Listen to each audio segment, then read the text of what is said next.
Hello students, in this video I am going to discuss the numerical problem number 30th from chapter Newton's Laws of Motion from Newton ISC physics book. Students, this question says that the velocity of two bodies of masses 5 kg and 10 kg in the x-axis and y direction, x and the y directions are 4 meter per second and 2 meter per second. They collide, stick together, and then want to know what is the final velocity of the mass that has collided together. Now student, this question requires 2-3 things that has to be taken into account. So let me just put up what are the things which you should know before solving this question. So what are the learning objectives of this question is learning objectives. Okay बच्चों, हर question हर numerical के साथ कोई ना कोई उसका learning objective involve होता है. तो जब तक आप उस लर्निंग ऑब्जेक्टिव को समझते नहीं हैं तब तक उस क्वेश्चन को सॉल्व करने में भी आपको प्रॉब्लम होती है. इन्हीं लर्निंग ऑब्जेक्टिव्स को हम लोग as a teacher learning objectives कहते हैं, लेकिन आप उसको as a problem solving approach की तरह समझिए. सबसे पहली चीज इस क्वेश्चन की लर्निंग ऑब्जेक्टिव ये है कि क्या the child knows, whether the child knows that knowing the law of vector addition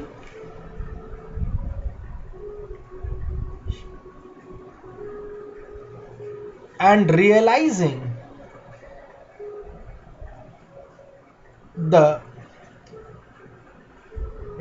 the fact that momentum is a vector quantity. ठीक है बच्चों, तो एक चीज जो सबसे पहली चीज है जो आपको आनी चाहिए, जो ये क्वेश्चन चाहता है आपको मालूम हो, वो क्या है कि मोमेंटम खुद एक वेक्टर क्वांटिटी है और क्या आपको लॉ ऑफ वेक्टर एडिशन पता है या नहीं पता है. अगर ये चीज क्लियर है तभी आप इस तरह के क्वेश्चंस को स्टार्ट कर पाएंगे.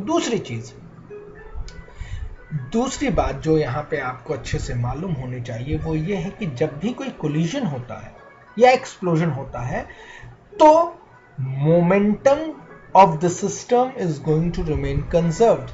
So यहां पर दूसरा जो फैक्ट है, रादर मैं कहूंगा तीसरा जो फैक्ट है, एक तो लॉ ऑफ वेक्टर एडिशन है, दूसरा realisation of momentum as a vector quantity है, और तीसरी चीज है conservation of momentum holds good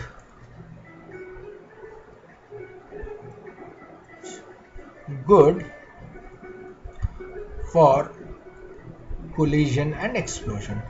तो बच्चों, ये दो फैक्ट के ऊपर इस क्वेश्चन को, रादर तीन फैक्ट्स के ऊपर इस ये क्वेश्चन फ्रेम किया गया है. चलिए देखते हैं. तो पहली बॉडी मैं ये मान लेता हूं, ठीक है, ये पहली बॉडी है, इसका मास m1 और ये किस वेलोसिटी से चल रही है बच्चों, ये m1 5 kg की बॉडी है. ये किस वेलोसिटी से चलती है, ये चल रही है 4 मीटर पर सेकेंड से पॉजिटिव एक्स एक्सिस के अलाउंग. ठीक है ना. और बच्चों ये एक्स एक्सिस मैंने ऐसे ड्रॉ कर दी है. और दूसरी बॉडी जो है बच्चों वो कैसे चलती हुई आ रही है, वो कितने केजी की है, वो 10 केजी की है. ये मेरा वाई एक्सिस है. ठीक है ना बच्चों. ये मास m2 कितना केजी है बच्चों, इस बॉडी का मास 10 केजी है. और ये बॉडी किस वेलोसिटी से चल रही है, ये बॉडी जो वेलोसिटी से चल रही है वो 2 मीटर पर सेकेंड की स्पीड, और ये डायरेक्शन जब इसके साथ इंक्लूड कर दूंगा मैं तो वेलोसिटी कहलाएगा. तो 2 मीटर पर सेकेंड के वेलोसिटी के साथ चल रही है. तो बच्चों यहाँ पर दो मासेस हैं, m1 5 kg, velocity 4 metre per second, m2 10 kg, velocity 2 metre per second. तो बच्चों जो पहली वाली बॉडी है, जो पहला स्फीयर है, इस स्फीयर का मोमेंटम कितना होगा, तो इस स्फीयर का मोमेंटम हो जाएगा mass of the body into velocity of the body. Mass बच्चों कितना था 5 kg, वेलोसिटी कितनी थी 4 i कैप. देखो इस डायरेक्शन में जा रहा है ना, राइट साइड में, राइट साइड का डायरेक्शन मैं फिर से रिपीट करता हूं, सेंस ऑफ डायरेक्शन आपको वेक्टर्स में अच्छे से आ जाना चाहिए. ये आई कैप, राइट की तरफ हम लोग का आई कैप सेंस ऑफ डायरेक्शन है, इधर माइनस आई कैप है, ऊपर की तरफ जे कैप है, और नीचे की तरफ बच्चों माइनस जे कैप है। तो ये सेंस ऑफ डायरेक्शन है। तो 5 4 are 20 आई कैप के जी मीटर पर सेकेंड। बार बार रिपीट करता हूँ, फिर से रिपीट कर रहा हूँ बच्चों, कोई भी फिजिकल क्वांटिटी कभी भी बिना यूनिट के नहीं लिखिएगा, नहीं तो आपके टीचर सर मार्क्स को काटेंगे, you will lose the marks. ठीक है, तो अब देख लिया आपने पहला वाली बॉडी का मोमेंटम कितना है। चलिए अब निकालते हैं दूसरी वाली बॉडी का। तो बच्चों दूसरी वाली बॉडी का मास कितना है, momentum of the second sphere, green colour से कर रहा हूं, momentum of the second sphere. दूसरी वाली बॉडी का मास कितना है, मान लेता हूं m2, उसकी वेलोसिटी कितनी, उसको मान लेता हूं v2। m2 कितना है 10 kg, v2 कितना बच्चों, ये वाली बॉडी किधर की तरफ जा रही है, देखो ये वाली बॉडी किधर की तरफ जा रही है, ऊपर की तरफ जा रही है ना, किस वेलोसिटी से जा रही है, 2 मीटर पर सेकेंड से, तो 2 जे कैप।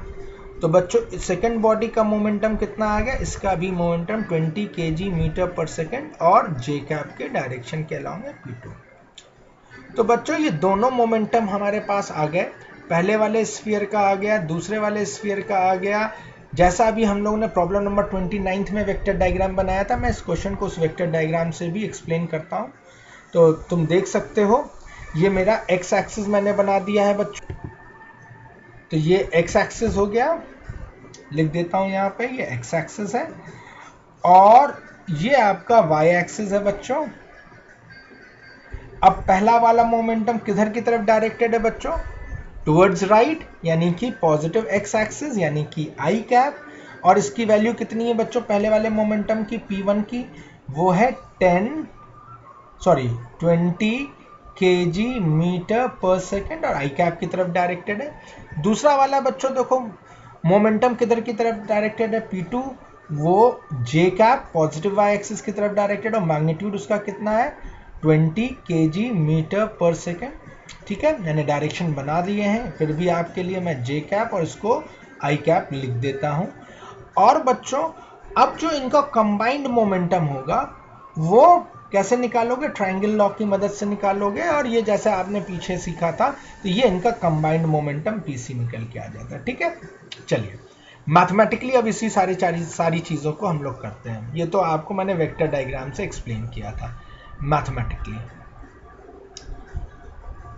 चलिए अब क्वेश्चन क्या कहता है कि ये दोनों बॉडी आपस में कोलाइड करते हैं। अगर बच्चों ये दोनों बॉडीज आपस में कोलाइड करते हैं तो कोलिजन में मोमेंटम वुड रिमेन कंजर्व। तो momentum before collision must be equal to momentum after collision. ठीक बात है ना बच्चों। अब मोमेंटम बिफोर कोलिजन क्या है, ये पूरा एक सिस्टम है, तो m1 v1 plus m2 v2। अब बच्चों जब कोलिजन हो गया तो कोलिजन होने के बाद दोनों ब्लॉक एक सिंगल बिग ब्लॉक बन गए, उनका मास कितना हो गया m1 प्लस m2। तो बच्चों ये बिग ब्लॉक बन गया, कितने मास का ये बिग ब्लॉक बन गया है, दोनों कंबाइंड हो गए हैं तो कितने मास का बन गया, इसका जो टोटल मास है वो अब हो गया m1 प्लस m2, और ये अब किसी वेलोसिटी v से इधर की तरफ जाने लग जाता है।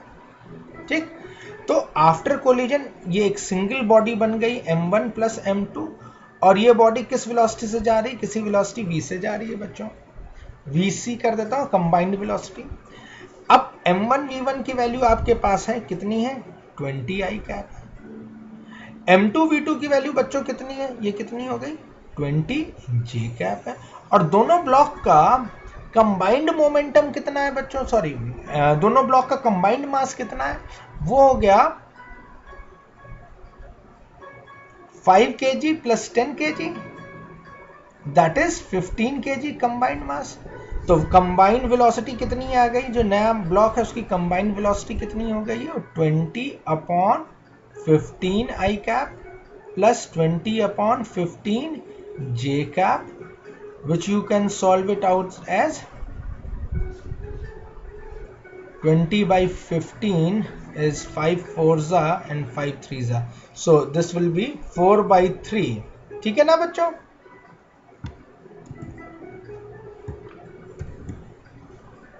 this comes out to be 4/3 I cap plus 4/3 जे का। तो ये वेलोसिटी आ गई।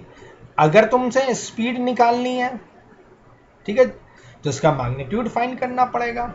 चलिए इसका मैग्नीट्यूड निकाल लेते हैं। तो बच्चों कंबाइंड ब्लॉक की जो वेलोसिटी आई थी वो निकल के आ गई थी 4/3 आई कैप प्लस 4/3 जे कैप। तो अगर आपको इसका मैग्नीट्यूड निकालना है तो मैग्नीट्यूड निकालने का तरीका क्या होता है, under the root of X component का स्क्वायर प्लस वाई कॉम्पोनेंट का स्क्वायर। अब एक्स कॉम्पोनेंट कितना है, वो है 4/3 का स्क्वायर प्लस 4/3 का स्क्वायर का रूट, और तुम इसको सॉल्व करोगे तो तुम्हें पता चलेगा ये निकल के आएगा 4/3√2, और जिसको सॉल्व करने पे ये निकल के आ जाएगा 1.88 मीटर पर सेकेंड। ठीक है, तो ये तो मैग्नीट्यूड आ गया वेलोसिटी का, यानी कि स्पीड आ गई। वेलोसिटी ये रही। ठीक है बच्चों, तो ध्यान रखिएगा, वेलोसिटी आपके टीचर साहब पूछेंगे तो ये लिखिएगा, स्पीड पूछेंगे तो ये लिखिएगा। न्यूटन फिजिक्स में थोड़ा कंफ्यूजन है, कई बार वो वेलोसिटी और स्पीड में नहीं अंतर करते हैं, तो वो वेलोसिटी जब भी कहते हैं उसका मैग्नीट्यूड स्टेट कर देते हैं। ठीक है, तो ये वेलोसिटी का मैग्नीट्यूड है। डायरेक्शन tan थीटा, डायरेक्शन बच्चों हमेशा एक्स एक्सिस से बनने वाले एंगल को वेक्टर्स में कहते हैं। तो tan theta is equals to Y axis upon X axis, और वो जब आप रखोगे तो 4/3 डिवाइडेड बाई 4/3, और ये कट के हो गया 1, therefore theta comes out to be 45 degree. यानी जो ये बॉडी है वो 45 डिग्री के एंगल से, एक्स एक्सिस से एंगल बनाकर जाएगी। That has been indicated by the blue coloured arrow over here. ठीक है ना, तो ये वेलोसिटी जो है बच्चों ये 45 डिग्री के एक्स एक्सिस से एंगल बनाकर जा रही है।